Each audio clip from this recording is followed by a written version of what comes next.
When we look at transformation, we have to start with horizontal transformation, which has a donor cell that has genetic material and a recipient cell that later collects the genetic material. So for horizontal transformation, gene transformation, the genetic material from the donor is passed on to the recipient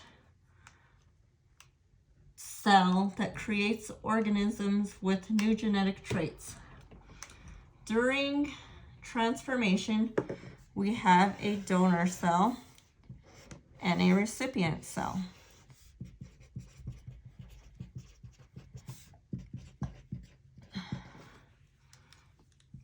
There is a chromosome in the donor cell, and then there's some chromosome in the recipient cell.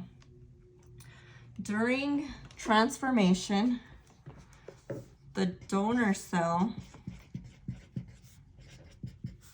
goes through lysis and dies. So with that, the cell wall is broken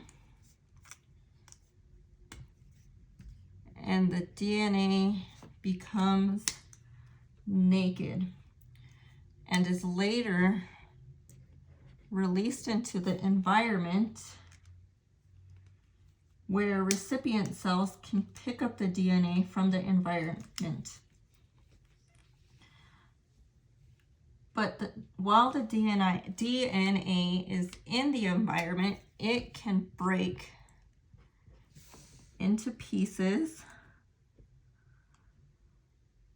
and it is known that in order for the recipient to pick up the DNA, it has to be a competent cell, because only competent cells are able to pick up the DNA from the environment. So this recipient is competent, so it's able to pick up that DNA from the environment. It is also known that the DNA and the recipient can be apart from the DNA for quite a bit of time until it can come together again and the donor cell becomes dead and the DNA is stable while in the process.